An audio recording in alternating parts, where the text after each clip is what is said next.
Hi, I'm Kina, and this is Conversation with Christian Entrepreneurs.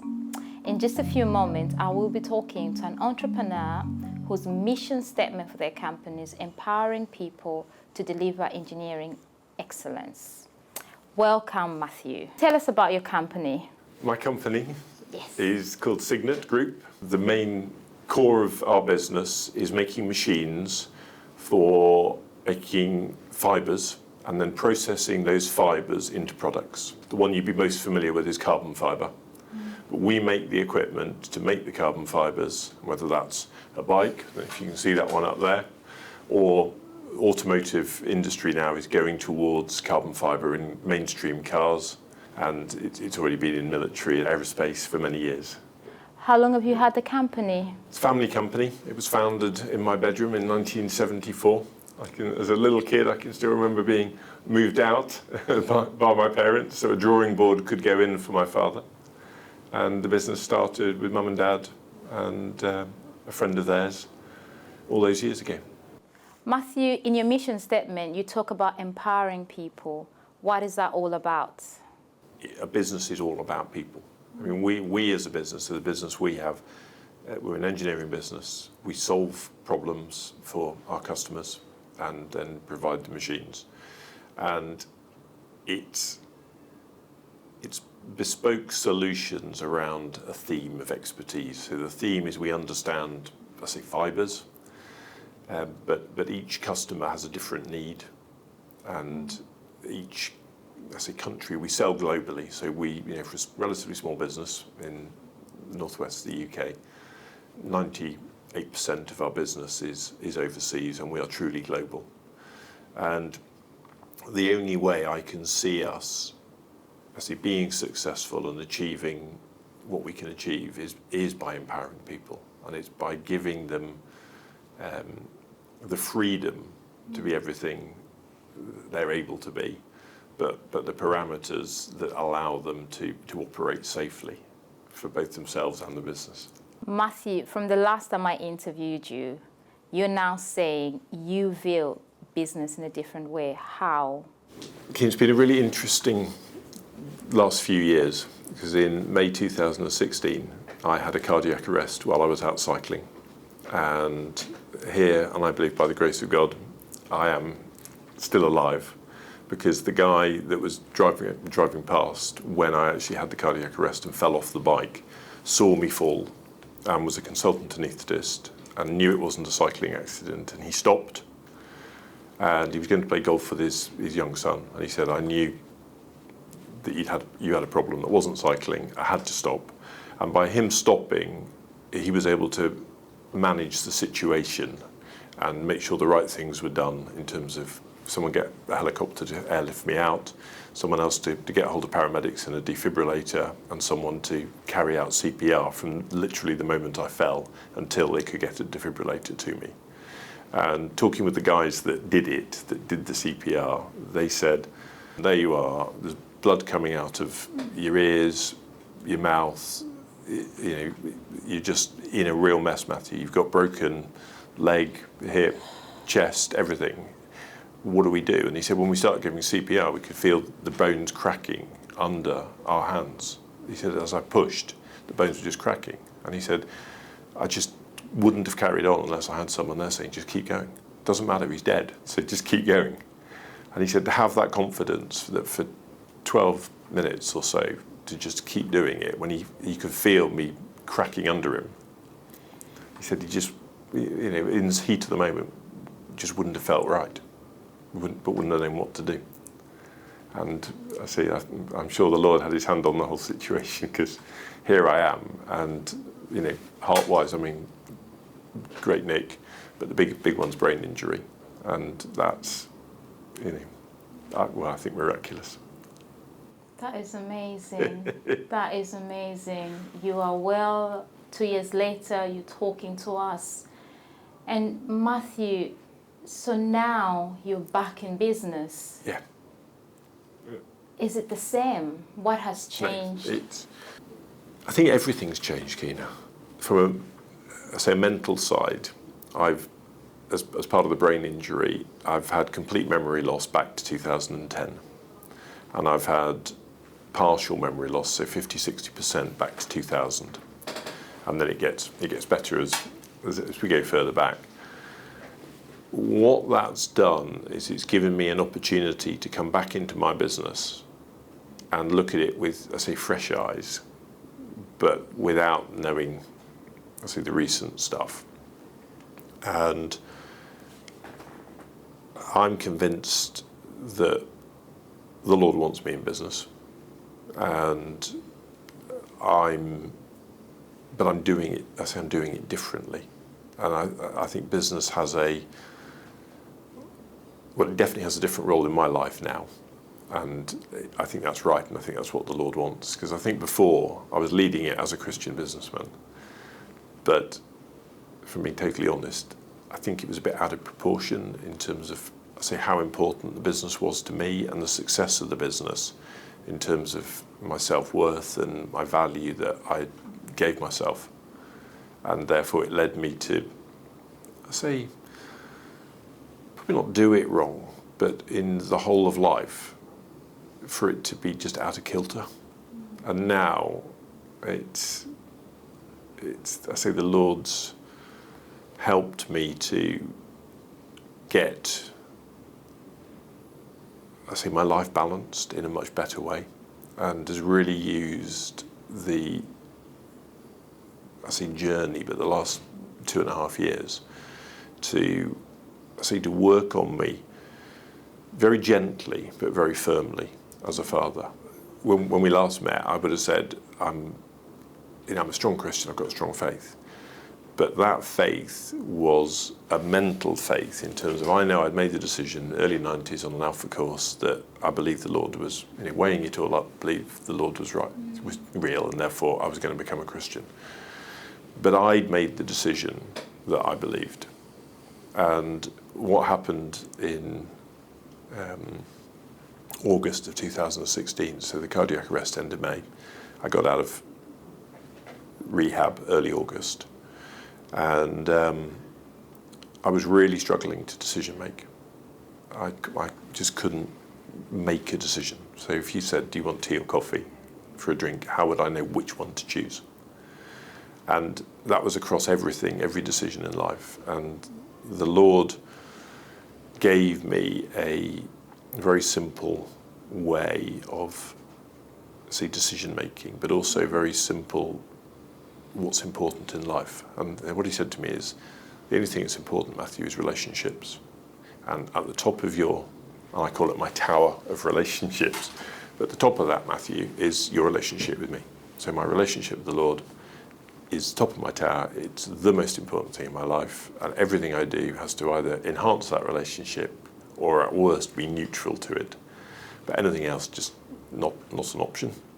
And then down this tower, I've got my wife just after that, and then the kids, and then close friends, acquaintances, colleagues, and the tower gets wider as it goes down.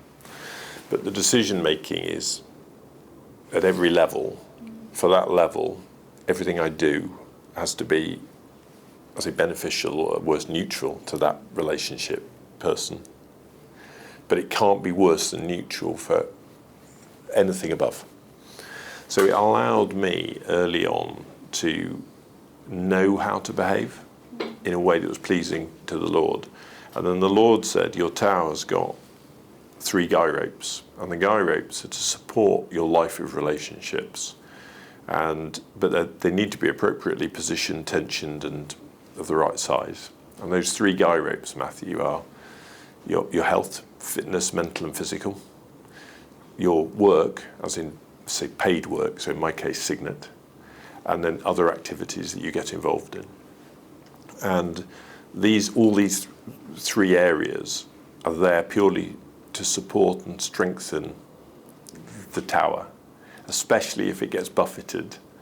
The guy ropes are there, but they are just there to support the relationships. They're not there to be central to your life. And if I'm being really honest, going back, and young kids are quite good at being honest with dad and saying, what I was like. But work, fitness had a far, I say, bigger, more significant place in my life, probably disproportionately to, I think, how it should be.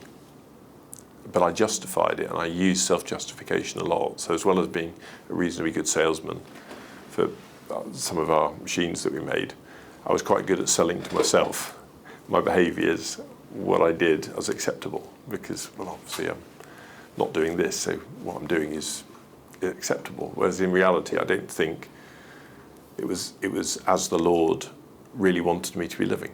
And what I've got now is lovely. Amazing. I don't know if that answered your question. That is amazing. Your faith, in some way, you could say it's gone through that fire. You're kind of a new person, even just talking to you. Yeah, it's been refined. It's been totally, refined. Totally. How has it been, the whole process that you've had to go through? Wonderful. I now know the Lord's real. So one thing happened to me that it happened about 7 or 8 times in August 2016. We were in a place called Rossniger on Anglesey, and as a family we've either holidayed there or had our own cottage there since, again, the early 70s.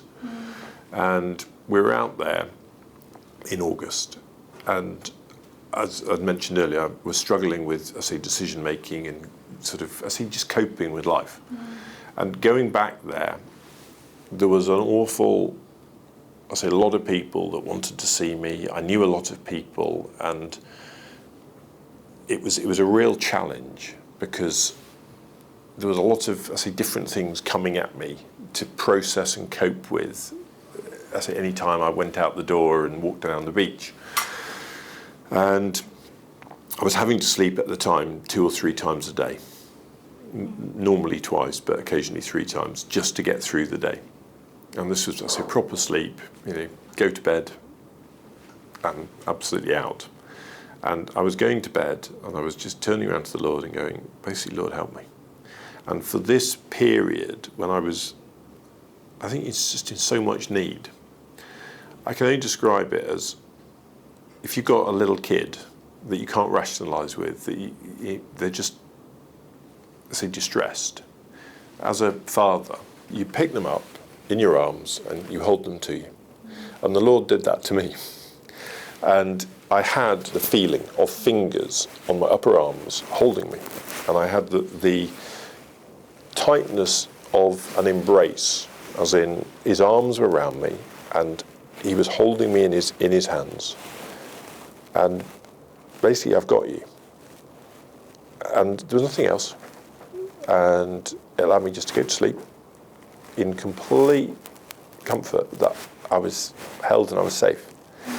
And it happened repeatedly over sort of 2.5 week period that we were there, when I was really struggling, and I turned to the Lord and said, help.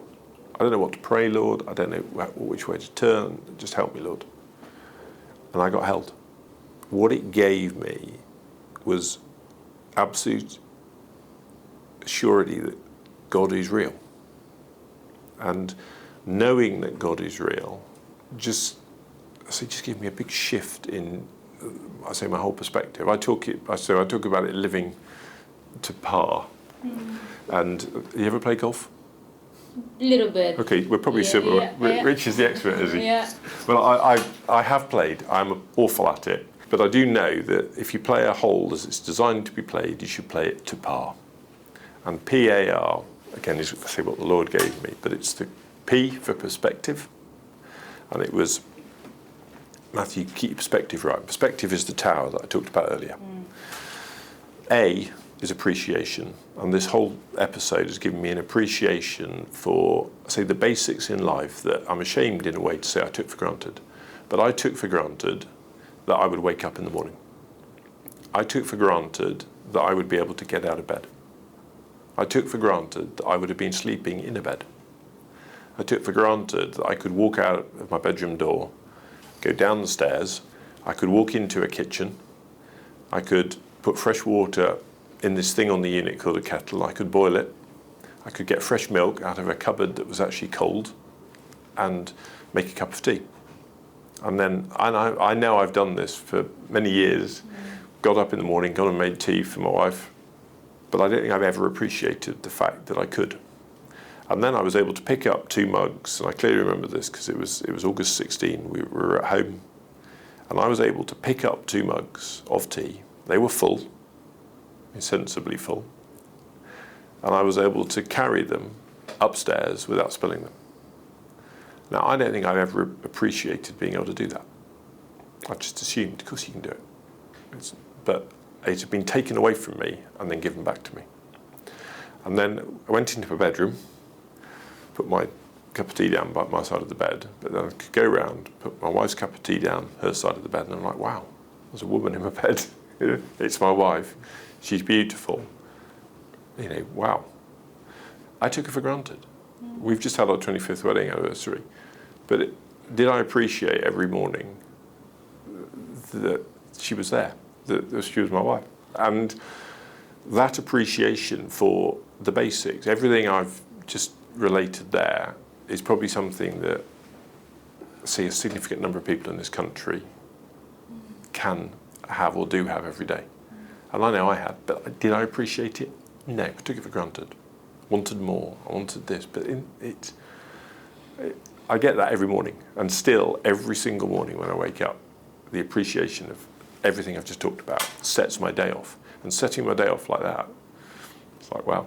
And then knowing God's real, so the PAR, the R is for real. Got my power tower, appreciation for, I say, the basics, but it then allows you to appreciate the other stuff even more. And then knowing that God's real, I mean, what an amazing way to start the day. And then just keeping the perspective every day is wonderful. Wow. And I would have it, get rid of the pain for everyone else, I would have it happen to me again instantly. Wow. Matthew, you shared with me about LMNOP, how God gave you that. What is that all about? So getting back into life, Kenya, as I was starting to do more and, finding out more, the relationship with the Lord and my tower was key. But what I was finding was that I was getting, pulled more into the world. I wanted to be, in the world, but not of the world. And it was a case of, what should I do? What shouldn't I do? I was weighing all this stuff up, and the Lord basically said, look, I'll make it simple for you, Matthew. LMNOP. You can remember the alphabet. You're pretty good. And in LMNOP, there's the word no. And no, Matthew, is no. You cannot do any of these 3 things. So the L, the M, and the P that sit either side of the no, Matthew. It's not questionable. It's not you can debate it, whatever. It's no. And the L is for lust. The M is materialism.